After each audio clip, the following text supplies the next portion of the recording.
The last day of his career began exactly like every other day of his career. Alarm at 5:15, coffee by 5:30.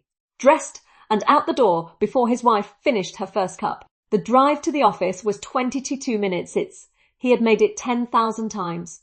He knew every light, every turn, every pothole on the stretch of road between the highway exit and the parking garage on the 3rd floor, where his spot had his name on it.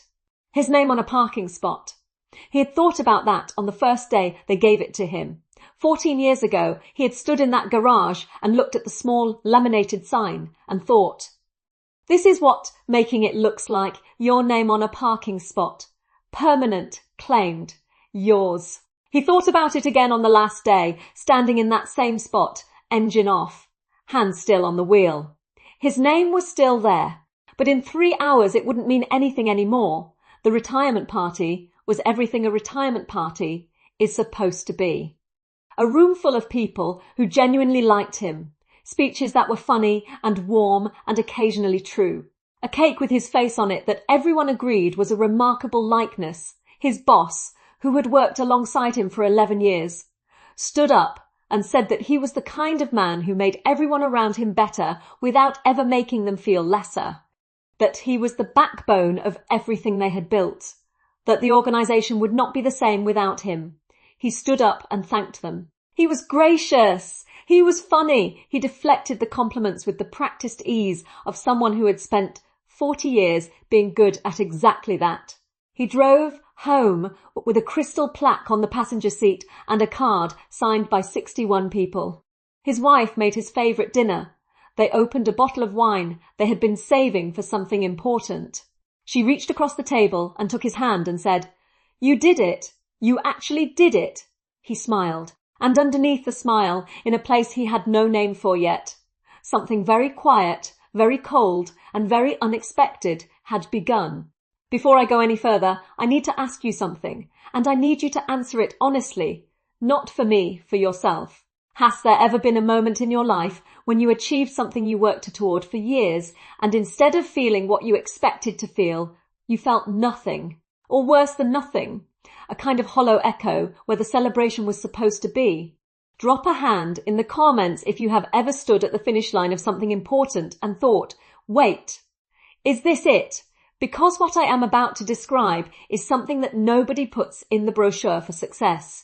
Something that happens to more people than you know, and something that, if you do not understand it before it arrives, can quietly dismantle a person from the inside out. The first week of retirement was fine. He slept later than he had in 40 years. He read the newspaper without checking his phone every 3 minutes. He took long walks. He started a book he had been meaning to read since 2011. He had lunch with his wife on a Tuesday, a real lunch, unhurried, the kind they used to have when they were young, and had nothing, and somehow all the time in the world. He told himself he was decompressing, that this was the adjustment period, that by week 3 he would have found his rhythm. Week 3 came, the book was finished, the walks were finished, the newspaper, he discovered, was the same story told in different fonts every single day. His phone, for the first time in 4 decades, had stopped ringing with anything that required his expertise, his authority, his decision. It had not occurred to him not once in 40 years of building toward this moment, that the silence of a phone that has stopped ringing is a completely different kind of silence than the silence before it starts.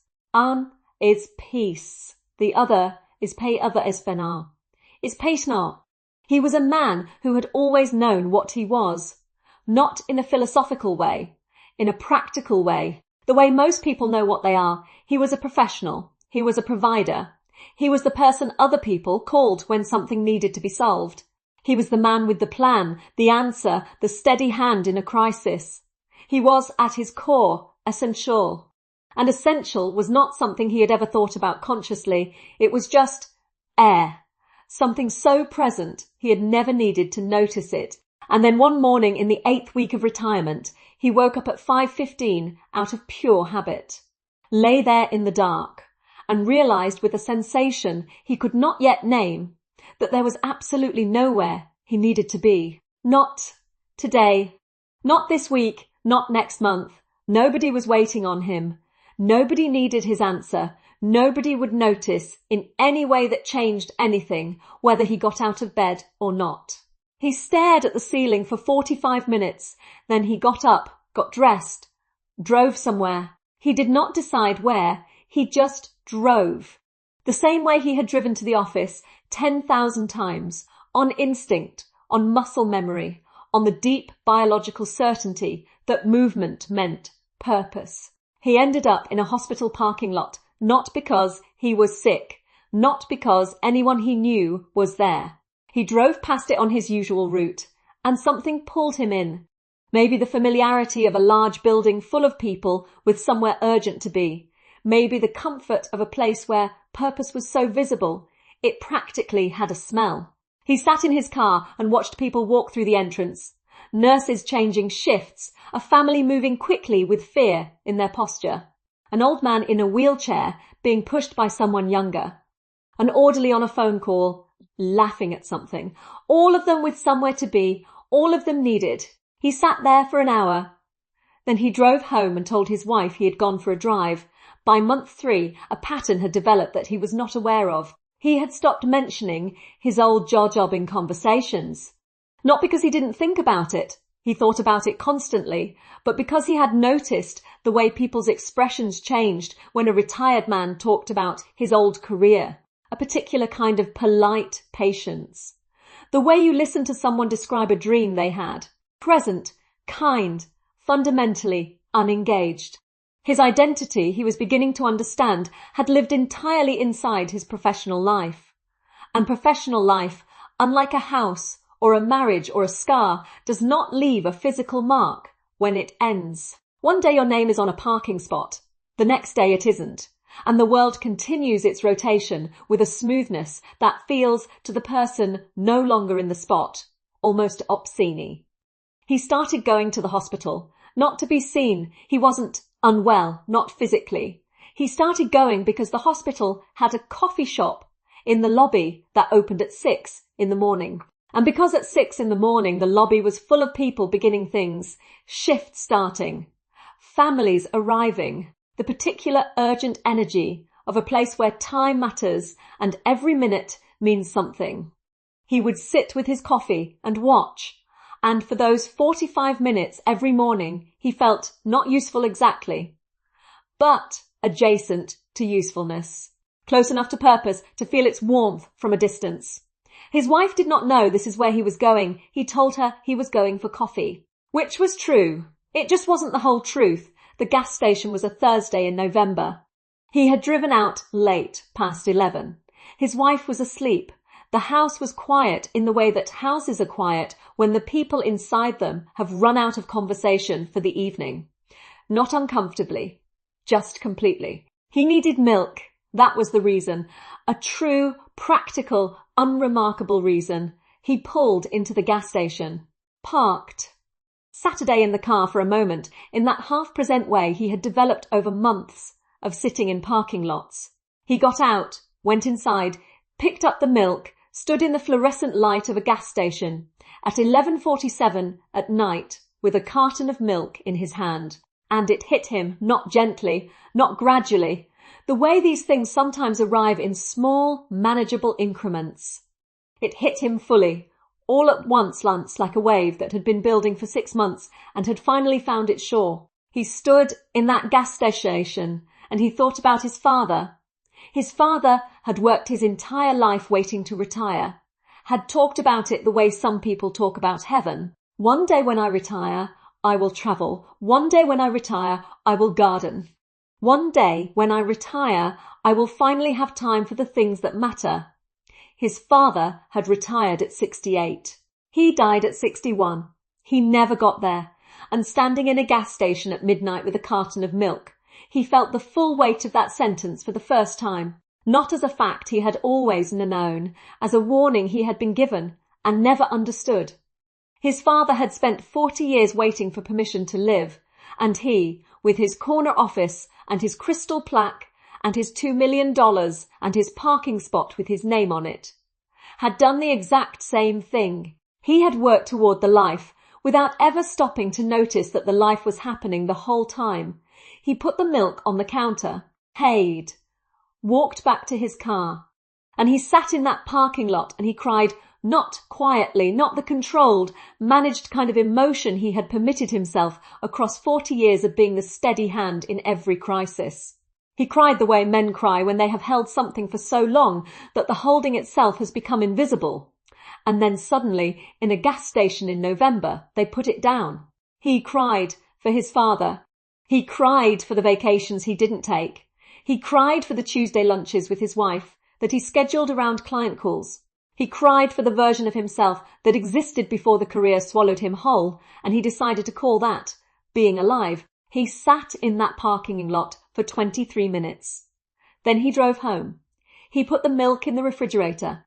He stood in his kitchen in the dark for a long time. The next morning, he went back to the hospital.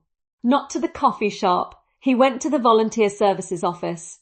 He sat across from a woman with reading glasses and a clipboard, and he said, I have a lot of time, and I have been told I am good with people in crisis. I would like to be useful somewhere. She looked at him over her glasses. She said, have you ever sat with someone who was dying? He said, I sat with my father. She said, that is enough. Come back Thursday. He has been there every Thursday for 3 years now. He sits with people. That is the entirety of the job description. He sits with people who are frightened or in pain or alone in the particular way that hospitals make people alone, surrounded by noise and movement and the constant urgent business of other people's emergencies, while their own quiet fear has nowhere to go. He does not solve anything. He does not manage anything. He does not bring his plan or his answer or his steady hand in crisis.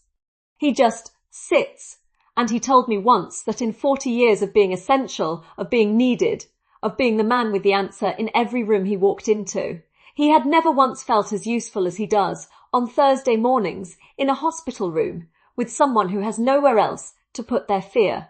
He said the strangest thing happened when he stopped being important. He became necessary. Not to an organization, not to a bottom line or a deadline or a strategy, to a person, one specific, frightened, temporary person in one specific, quiet, unrepeatable moment. He said that is a kind of purpose that 40 years in a corner office never once came close to. I want to talk about something that nobody says out loud about success.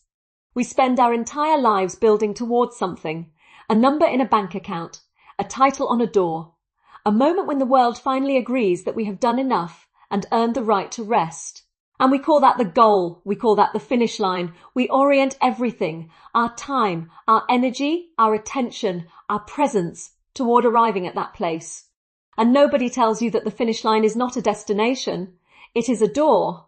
And the only question that matters is what you decide to walk toward once you are through it. Because the money does not answer that question.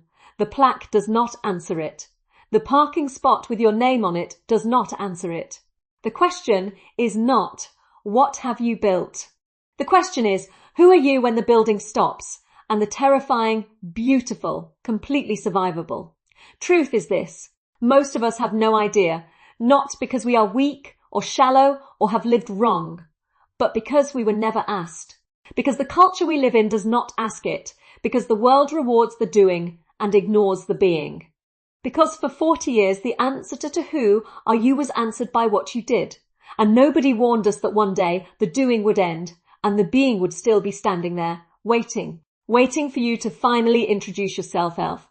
He goes back to that gas station, sometimes not at midnight, in the afternoon, usually only on his way home from the hospital. He buys a cocktail, sits in his car for a few minutes.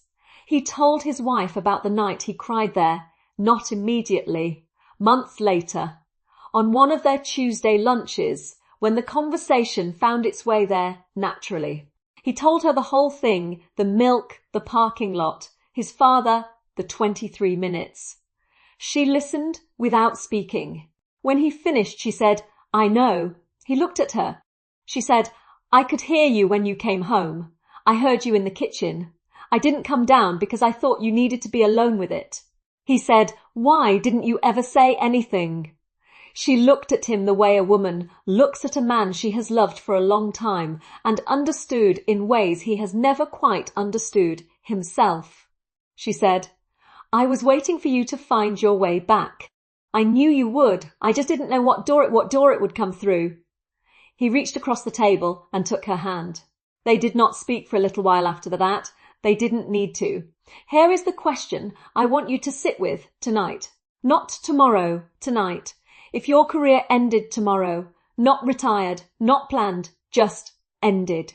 If the role, the title, the purpose you have built your identity inside suddenly was no longer there, who would be left? Not what would you do, who would be left?